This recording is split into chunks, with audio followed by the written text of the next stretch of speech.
You will hear a number of different recordings, and you will have to answer questions on what you hear. There will be time for you to read the instructions and questions, and you will have a chance to check your work. All the recordings will be played once only. The test is in 4 sections. Write all your answers in the listening question booklet. At the end of the test, you will be given 10 minutes to transfer your answers to an answer sheet. Now turn to Section 1.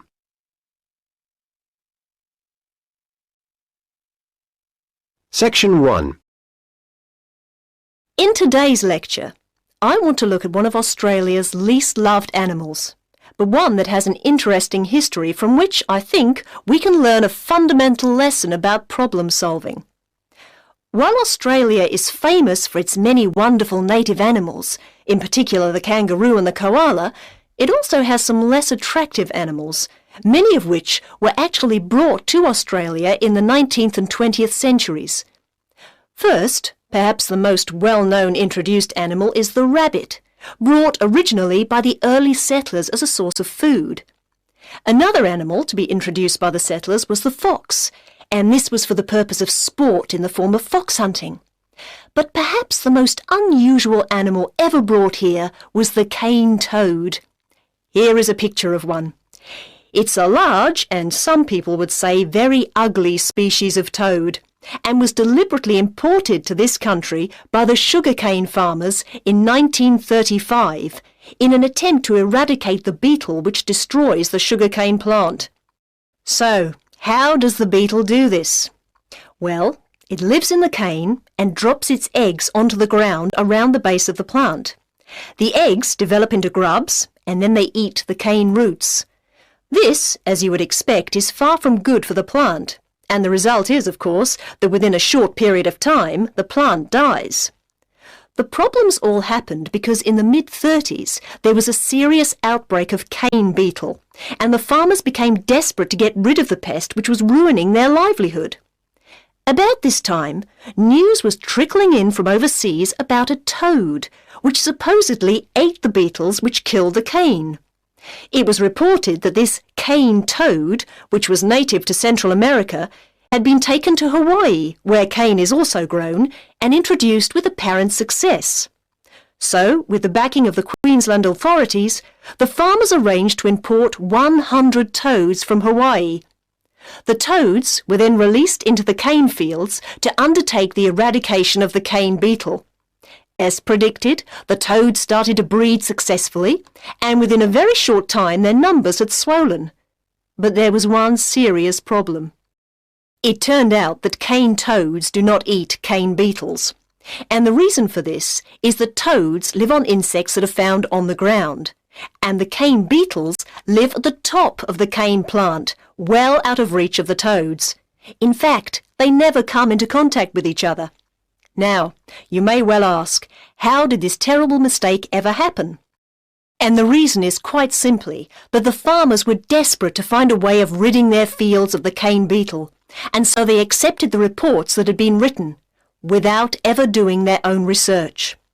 Meanwhile, much of tropical northeast Australia is infested with the cane toad, which serves no purpose whatsoever, and experts claim that the toad is spreading south in plague proportions.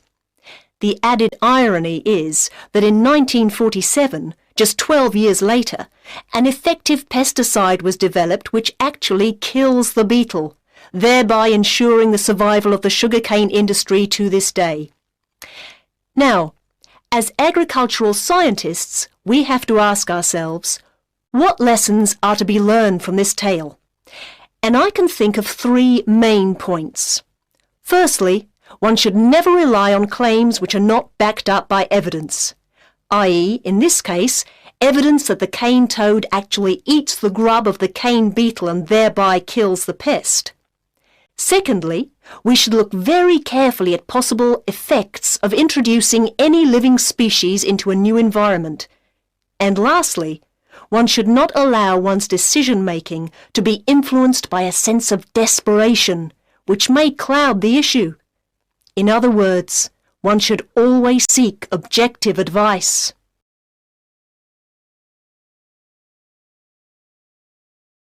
Section 2. You will hear part of a local radio program in which the head of the Park Arts Center is interviewed about events that are going to be held at the center. First, you have some time to look at questions 11 to 20.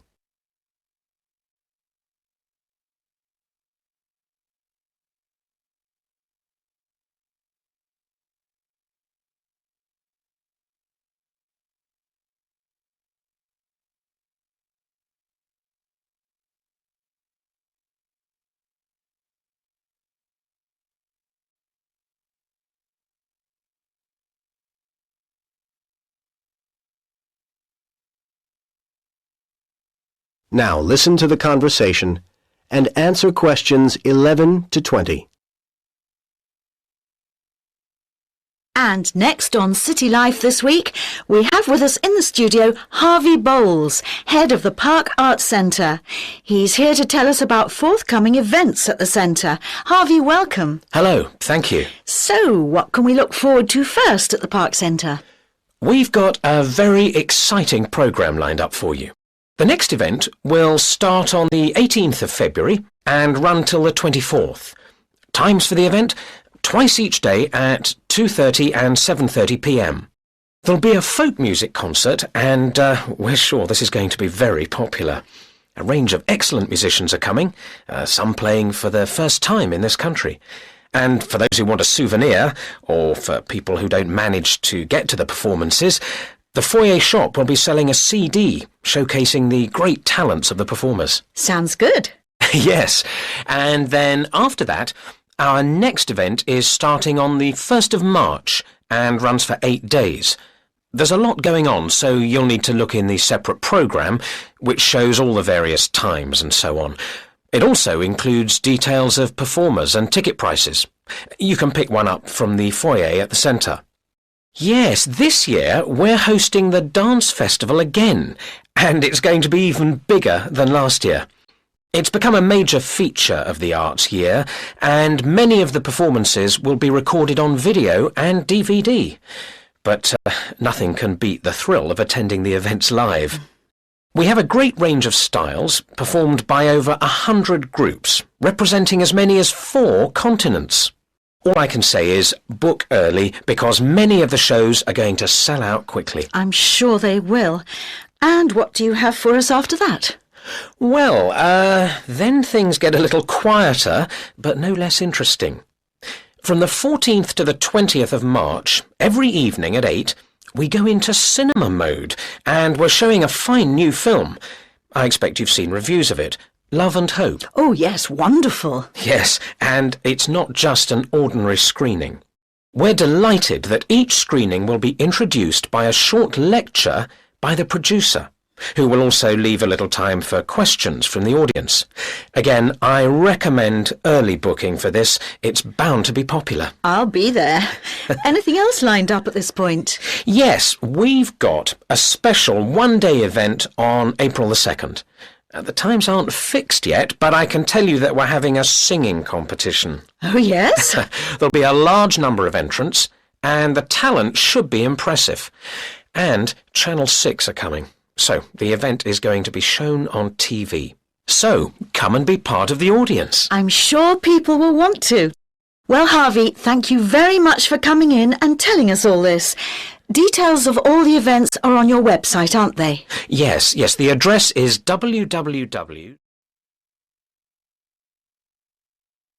That is the end of Section 2. You now have half a minute to check your answers.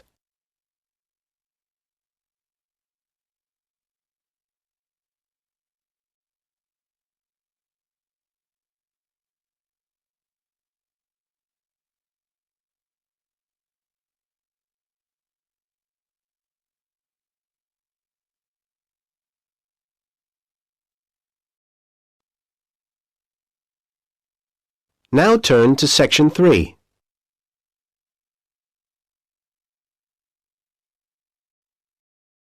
Section 3.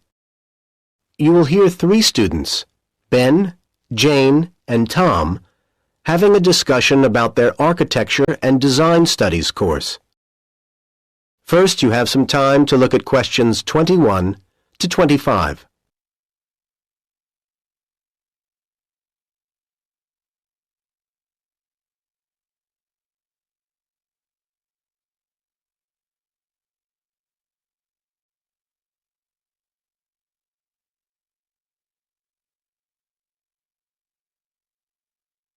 Now listen to the first part of the conversation and answer questions 21 to 25. So, Tom, did you manage to get all your reading done? Yes, Ben, I did. What about you, Jane? Me too, though it took much longer than I thought it would. Yeah, some of those dissertations are really long, aren't they? I'm not looking forward to having to write mine. Well, that's not till next year. So, shall we compare thoughts about our reading? Let's start with 20th century architecture. I thought it was pretty impressive. There was quite a bit of detail. Yeah, all very relevant. I enjoyed the pictures, the diagrams and photos. They were quite strange. Not what you'd expect to find in a dissertation, but very helpful. Whereas sometimes I couldn't really follow the arguments. Yes, a bit of a mixed bag, really. While modern construction was very serious and thorough, wasn't it? Indeed. Actually, it was rather dense. I didn't find it particularly easy to read either. The index was excellent, though, so I used that to guide me around. I still think it was a bit high level. I certainly wouldn't have wanted to try and cope with it in the first year. No. That's not who it's aimed at, of course. What about steel, glass and concrete? Not the world's most interesting title, of course. Again, the index was helpful, though I think we could have done with more photos. There weren't really enough to support what he was saying in places. Yeah, but what he was saying was easy to follow, wasn't it? He takes you through step by step. It was hard to believe it had been translated. Seemed very natural. Actually, it was better written than the next one, The Space We Make. But we're supposed to be thinking about architectural ideas, not being literary critics. I like that one. Really? I just didn't think it covered the whole situation. It didn't put the question of housing into the context of the time. You mean how in the 50s economic austerity limited the finances available while a growing population needed housing quickly? Exactly. Again, I think you're asking too much of these dissertations. Perhaps you're right. Well, I did like change and tradition anyway. Very focused. Yes, although I did think it was oddly arranged in some ways. When you went to the index to track something down, you couldn't necessarily find what you wanted. I know what you mean. But I have to say, I'd be very proud if I'd written any of these. True. And you will next year. Now you have some time to look at questions 26 to 30.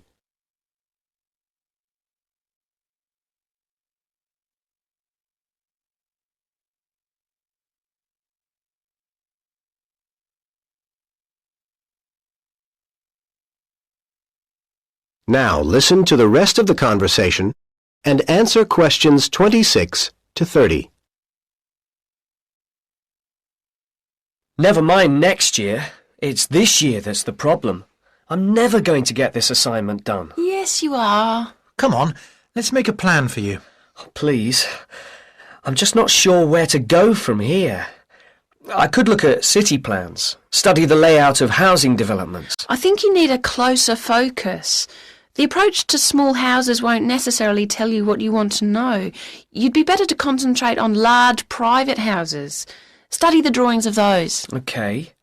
Though I don't know how much useful detail I'll be able to get from the kinds of plans that are easily available from that period. It's true, they can be limited. But what you could do as a next stage is go onto the web. There's loads of useful stuff there. More detailed plans, you mean? Well, I was thinking more of illustrations, that kind of thing. Do a search for window designs. I'm sure you'll find some good ones. I agree. And not just online. See what you do find there, and then, for your next step, check both campus libraries. I think you'll be able to get hold of books which will give you further information. And you need to know more about typical furniture of the time. This is all very helpful. Thanks, guys. I'm beginning to think I should be able to get something done for Dr. Forbes after all. At least I can see I'll be in a position to tell him the section headings. Well, a bit more than that would be better. Put your outline plan together and give him that to look at. Yes. But I'll still need to keep reading, won't I? Yeah. Once Dr. Forbes has okayed what you've done at that point, you could then go and see Dr. Gray. He's very approachable, and I'm sure he'd be happy to provide you with further references, and then you could take it from there. That'd be really useful. Well, thanks again. Let me get you both another coffee. That is the end of Section 3. You now have half a minute to check your answers.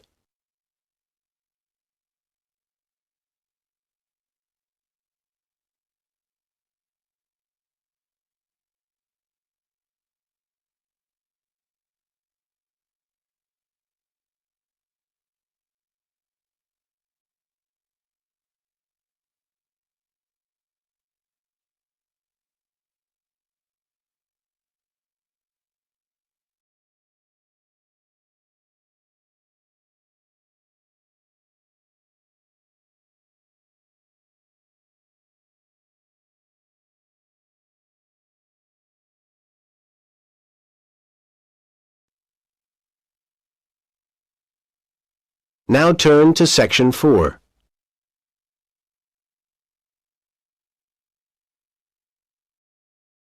Section 4. You will hear part of a lecture about the early history of cinema. First, you have some time to look at questions 31 to 40.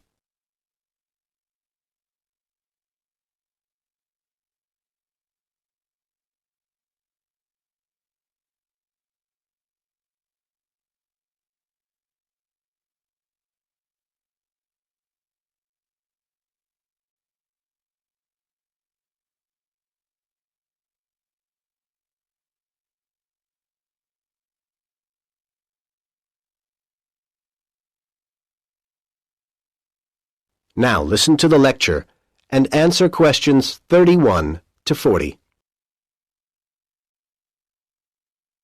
Now, we all take the wonders of the cinema very much for granted these days, but cinema really is a very recent phenomenon. It has moved from its origins in the simple still camera to the dazzling computer-generated graphics of today in little over 100 years. Perhaps the real beginning of cinema was the cinematograph, a moving camera invented by the Lumiere brothers. As the excitement at the early screenings of short, simple moving pictures spread, competition developed rapidly, and soon cameras such as the American Biograph were on the market. Advertisements asserted that the Biograph did not shake as much as the cinematograph. Meanwhile, permits were required for outside filming, and import licenses were difficult to obtain for equipment, and there were other difficulties for cameramen. When the Lumiere brothers went to film the crowning of Tsar Nicholas II in Russia in 1896, the camera's ticking noise led people to believe it was a bomb. Although this confusion was resolved, disaster struck at the ceremony when a stand of spectators collapsed and the huge crowd panicked. The cameramen kept filming. It was the first time such events had been filmed, and this marked the beginning of a new concept of journalism. Well, the technology continued to develop rapidly, and often secretly. The thrill of invention and the prospect of riches to be made drove experimenters along. But historians of cinema faced difficulties in establishing if an apparatus functioned in the way that its makers asserted. Everyone was keen to say that their machine was the best, of course. In some cases, however, we do have reliable records or evidence in the equipment itself, and then we can see the details of the evolution of the technology. By about 1890, for example, the Frenchman Marais had arrived at results of startling clarity in sequential images.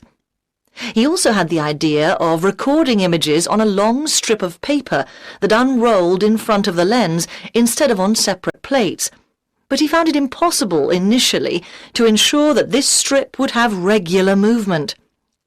As we step into the 20th century, however, we see much progress has been made, and there are many examples of what we would today recognise as films.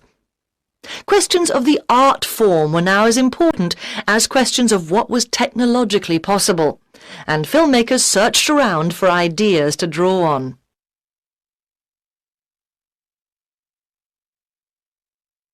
Comic strips were very popular at the time in newspapers, and their structure was applied to the planning of films, which were now being mapped in a series of picture panels.